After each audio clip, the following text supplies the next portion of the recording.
مشکل ہوتا ہے کوئی چیز یا بعد میں؟ تو جب اللہ تعالیٰ نے ہمیں فرسٹ ٹائم تخلیق کر دیا تو اور دوسری مرتبہ کون سا مشکل ہے؟ حضرت ابراہیم کا واقعہ، جس طریقے سے انہوں نے پرندوں کے کاٹ کے ٹکڑے ٹکڑے کر کے 4 پرندے اکٹھے کیے، مانوس کیا، پھر ٹکڑے ٹکڑے کر کے مختلف جگہوں پہ بکھیر دی، اور جیسے ان کو آواز دی فوراً آ گئے. قرآن پاک میں پورا واقعہ. تو اللہ تعالیٰ کے لیے یہ چیز بہت آسان ہے، کسی چیز کو بنانا یا تباہ کرنا، عزت دینا یا ذلت دینا، اللہ تعالیٰ کے اختیار میں سارا کچھ ہے. بس ایمان لاؤ اللہ پر اور اس کے رسول پر اور اس نور پر جو ہم نے نازل فرمایا ہے. نور پر مطلب قرآن مجید. قرآن مجید کو نور بھی کہا گیا ہے. اور جو کچھ تم کر رہے ہو اللہ اس سے باخبر ہے. اللہ ہر چیز کے پر نظر رکھے ہوئے ہے. جس دن وہ تم کو جمع کرے گا، جمع ہونے کے دن یعنی قیامت کا دن، اور اس دن ہار اور جیت کے فیصلے کا دن، اور وہ ہوگا ہار اور جیت کے فیصلے کا دن. اور جو ایمان لائے گا اللہ پر اور نیک عمل کرے گا اور اس سے اس کی برائیوں کو دور کر دے گا، اسے داخل کرے گا ان باغات میں جن کے نیچے نہریں بہتی ہوں گی، اور وہ اس میں ہمیشہ رہیں گے. یہی ہے وہ بڑی کامیابی. اور وہ لوگ جنہوں نے کفر کیا، ہماری آیات کو جھٹلایا وہ ہوں گے آگ والے، اور اس میں ہمیشہ رہیں گے، اور وہ بہت ہی برا ٹھکانہ ہے. یعنی جو لوگ، اب آگے سورہ عصر کو دوبارہ یاد کریں، والعصر ان الانسان لفی خسر، یعنی خسارے میں ہیں وہ لوگ سوائے ان کے جو لوگ ایمان لائے، عمل صالح کیے، تواصی بالحق اور تواصی بالصبر. تو عمل صالح وہ لوگ جو ایمان لائے اور نیک عمل کیے، عمل صالح کیے، تو وہ کس طرف ہوں گے؟ جنتوں میں جن کے نیچے نہریں بہتی ہوں گی. جنت کو ہم نہ تخیلاتی طور پر سوچ بھی نہیں سکتے وہ کس طرح خوبصورت ہوگی. اس کی خوبصورتی بھی اللہ تعالیٰ نے کو رکھی ہوئی ہے. تو ہمارے لیے تھوڑے تھوڑے اشارے ہیں، ہم انہیں کو اشاروں کو سمجھتے اس پہ خوش ہوں گے. لیکن جب اصل میں انشاءاللہ ہمیں ملے گی تو پھر ہماری خوشی کی کیا لیول ہوگا. اور پھر اس وقت میزبان بھی اللہ تعالیٰ ہوں گے. کیا بات ہے، سبحان اللہ. یعنی کائنات کا بنانے والا، کائنات کو چلانے والا، کائنات کے نظام کو پلان کرنے والا، ہر گھڑی سے باخبر رہنے والا، ہر چیز کی قدرت رکھنے والا، جس کی ذات میں کسی قسم کی کمی نہیں، کل کا کل ہے، ہمیشہ سے ہے، ہمیشہ رہے گا. اور وہ ہمارا میزبان ہوگا جنت میں. سبحان اللہ، سوچنے کی بات ہے. اس کے باوجود اگر ہم غلط اعمال میں پڑے رہے تو یہ پھر ہماری بدبختی ہے. اچھا، اس کے بعد ہم آ جاتے ہیں، یہ ہو گیا پہلا رکوع کا، میں تھوڑا سا تیزی سے ریویو کیا. اب آ جاتے ہیں دوسرے رکوع کا آغاز، آیت نمبر 11 سے. ما اصاب من مصیبت الا باذن اللہ ومن یؤمن باللہ یہد قلبہ واللہ بکل شیء قدیر واتقوا اللہ واتقوا رسولہ فإن تولیتم فإنما علی رسولنا البلاغ المبین اللہ لا الہ الا هو وعلی اللہ فلیتوکل المؤمنون یا ایھا الذین آمنوا ان من ازواجکم واولادکم عدو لکم فاحذروہم وإن تعفوا وتصفحوا وتغفروا فإن اللہ غفور رحیم انما اموالکم واولادکم فتنۃ واللہ عنده اجر عظیم. سمجھیے اس چیز کو. دوسرے رکوع کا آغاز، نہیں نازل ہوتی کوئی مصیبت مگر اللہ کی اجازت سے. اس دنیا میں جتنی بھی مصیبتیں آ رہی ہیں یہ اللہ تعالیٰ کی اجازت سے آ رہی ہیں، اللہ تعالیٰ کی طرف سے آ رہی ہیں. ہم جو ہے انفارچونیٹلی بہکے ہوئے ہیں، ایمان کی کمزوری کا شکار ہے، اور ہر چیز جو ہے شیاطین پہ ڈال دیتے ہیں.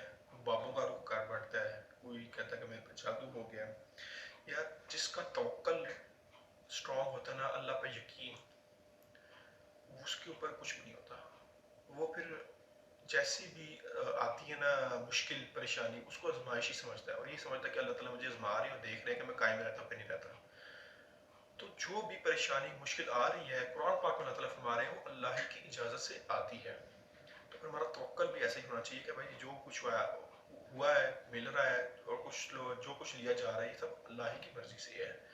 تو جب آپ کے دل میں یہ چیز بیٹھ جائے گی تو آپ کا دل میں آٹومیٹکلی سکون اور اطمینان بیٹھ جائے گا. اس طرح ہم نے ذکر کیا تھا کہ آج کل اذکار بتا دی جاتے ہیں کہ فلاں مرتبہ یہ چیز پڑھ لو، اتنی مرتبہ یہ چیز پڑھ لو، اتنی مرتبہ یہ اسم پڑھ لو، یعنی یہ کلام پڑھ لو. تو یار حضرت زکریا اور حضرت ابراہیم کی مثال ہمارے سامنے موجود ہے قرآن پاک میں. انہوں نے ان کی دعاؤں میں کہیں نہیں لکھا ہوا، حضرت یونس علیہ السلام جو مچھلی کے پیٹ میں ان کی بھی نہیں لکھا ہوا کہ کتنی مرتبہ کون سی دعا پڑھی تھی، وہ دعا مانگتے تھے، سالوں دعا مانگی قبول ہو گئی. نبی کی دعا وہ سالوں مانگ رہا ہے اور پھر قبول ہو رہی ہے، اللہ تعالیٰ آزما رہا ہے. تو یار ہمارا تو درجہ ہی کچھ نہیں نبیوں کے برابر مقابلے میں، اور ہم کہتے ہیں کہ یار 334 یا 815 مرتبہ فلاں فلاں کوئی بھی نمبر رکھ کے مشکل سا اتنی مرتبہ یہ کر لو، رات کے وقت کر لو، اتنے لوگوں کو کھانا کھلا دو تو یہ کام آپ کا ہو جائے گا. کیسے ہو جائے گا؟ اور جو کوئی اللہ پر ایمان رکھتا ہے اللہ اس کے دل کو ہدایت دیتا ہے. تو ہدایت کا اصل سرچشمہ کیا ہے؟ اللہ پہ ایمان. اور وہ اللہ ہر چیز کا علم رکھنے والا ہے. دیکھیں یہ بار بار انسان کو نا احساس دلایا جا رہا ہے کہ تیرے اختیار میں کچھ نہیں ہے، ہر چیز کا اللہ تعالیٰ کو ہر چیز علم ہے. سینوں میں چھپا ہوا راز بھی اللہ تعالیٰ جانتے ہیں. اللہ تعالیٰ ہر چیز سن بھی رہی ہیں، دیکھ بھی رہی ہیں، وہ اور ہر چیز کا علم بھی ہے. بار بار اس صورت کے اندر آ رہا ہے. اور اطاعت کرو اللہ کی اور رسول کی، یعنی حکم دیا جا رہا ہے کہ رسول جو ہے وہ برحق ہے، اس کی اطاعت کرو، اور اس کی اطاعت کرو گے تو آپ اللہ کی اطاعت کرنے میں کامیاب ہوگے. پھر اگر تم نے روگردانی کی تو یقیناً ہمارے رسول پر تو صرف اور صرف صاف پہنچا دینے کی ذمہ داری ہے. اچھا اب لوگ جو ہے ٹیم ٹوئیاں کرتے تھے اس وقت، آج کل کے بھی لوگ ہیں، ٹھیک ہے، کہ اگر جس طرح کہتے تھے بار بار کہ اگر تم سچے ہو تو لاؤ کوئی موجزہ دکھا دو. تو پھر اس وقت فرمایا جا رہا ہے اس کے پیرل کہ نا تمہارے پہ ذمہ داری ہے صرف صاف جو ہے پیغام پہنچا دیں. مانتا نہیں مانے، مانتا مانے، نہیں مانتا نہ مانے، اس کو چھوڑ دو، آپ پیغام پہنچاؤ. ہمارا کام بینگ اے مسلم ہے دعوت دینا، حق بات کرنا، نتیجہ اللہ پہ چھوڑنا چاہیے. جہاد میں بھی، قتال میں بھی، کسی بھی مارکے پہ، روزمرہ کی زندگی میں بھی، ہاں بس اپنی نیکیاں پوری کریں، اپنے اعمال سیدھے کر لیں، نتائج اللہ پہ چھوڑ دیں. اگر سخت نتیجہ نکلا تو اللہ تعالیٰ کی ازمائش میں، اور اگر اچھا نتیجہ نکلا تو وہ بھی اللہ تعالیٰ کی طرف سے ازمائش، اللہ دے کے بھی ازماتا ہے اور لے کر بھی ازماتا ہے. پھر اگر تم نے روگردانی کی تو یقیناً ہمارے رسول تو صرف ایسے کوالٹی ہے. اللہ وہ ہستی ہے جس کے سوا کوئی معبود نہیں، بس اہل ایمان کو صرف اللہ پر بھروسہ رکھنا چاہیے، اللہ کے سوا کوئی اور عبادت کے لائق نہیں. اے اہل ایمان تم یقیناً تمہاری بیویوں اور تمہاری اولاد میں سے بعض تمہارے دشمن ہیں، بس ان سے بچ کر رہو. اور اگر تم معاف کر دیا کرو اور چشم پوشی سے کام لو تو بخش دیا کرو، تو بے شک اللہ بھی بخشنے والا ہے، رحم فرمانے والا ہے. بلا شبہ تمہارے مال اور اولاد فتنہ ہے اور اللہ ہی ہے جس کے پاس بڑا اجر ہے. اچھا پہلے فرمایا گیا کہ تمہاری بیویوں اور اولاد میں سے کچھ تمہارے دشمن ہیں، اور پھر اگلی آیت میں فرمایا گیا تمہارا مال اور اولاد تمہاری فتنہ ہے. اولاد کا ذکر 2 مرتبہ ہوا، پہلے بیویوں کے ساتھ. عرب کے اندر نا ایک روایت تھی، کثرت ہوتی تھی بیویوں کی بھی اور اولاد کی بھی، تو وہ بڑا خاندان جو تھا بڑا مضبوط سمجھا جاتا تھا. تو اس کی طرف اشارہ کیا گیا کہ اس میں نہ ہو جاؤ. اور دوسرا مال اور اولاد، انسان جتنی بھی بدبختیاں کرتا ہے، جتنی بھی فراڈ، 2 نمبریاں کرتا ہے، کوتاہیاں کرتا ہے، وہ اپنی مال اور اولاد کی محبت میں ہی کرتا ہے. یہ 2 چیزیں سب سے زیادہ عزیز ہوتی ہے کہ اولاد ہوگی تو نام رہے گا اس کا رہتی دنیا تک، اور مال جو ہے اس سے پھر وہ اپنی شان و شوکت تکبر دکھاتا ہے. تو یہاں پہ مقصد دنیا کی طرف اشارہ ہے کہ تمہاری دنیا جو ہے وہ تمہیں اس حد تک غافل نہ کر دے کہ تم اللہ تعالیٰ سے دور ہو جاؤ. یہ فتنہ ہے. جس طرح ہم نے پہلے پڑھا تھا کہ قرآن پاک میں کیا تھا، سورہ یوسف میں، سورہ یوسف نے کسی اور صورت میں ہم نے پڑھا تھا لاسٹ لیکچر میں، کہ آپ کسی ایسے شخص کی کیسے جو ہے مدد کر سکتی ہیں جس نے اپنے خواہش نفس کو اپنا معبود بنا لیا ہو، کہ کیسے ذمہ داری لے سکتے ہیں. تو خواہش نفس کیا ہے؟ دنیا داری. یہ دنیا داری جو ہے فتنہ ہے، اسے بچ کر رہو. دنیا جو ہے مومن کے لیے قید خانہ ہے. قیدی سمجھتے ہیں نا کیا ہوتا ہے؟ اس کو نہ اپنی مرضی کا کھانا ملتا ہے، نہ اپنی مرضی کے کپڑے ملتے ہیں، نہ اپنی مرضی سے باہر جا سکتے ہیں، نہ اپنی مرضی سے اٹھ سکتا ہے، نہ سو سکتا ہے، بس مزدوری کرتا ہے. قیدی کو صرف ایک چیز پراپر طریقے سے ملتی ہے، وہ ہے اس کا روز کا کھانا، اتنا کھانا کہ جسے وہ کھا کے زندہ رہ سکے، وہ ظلم بھی سہتا ہے. تو یہ ہے مومن کی زندگی. تو جہاں پہ وہ اپنے مال اولاد بیویوں ان کے شکنجے میں پڑ گیا تو سمجھو وہ آخرت کے راستے سے بھٹک گیا. اب آ جاتے ہیں آخری 3 آیات جو ایمان کے عملی تقاضے ہیں. فتقوا اللہ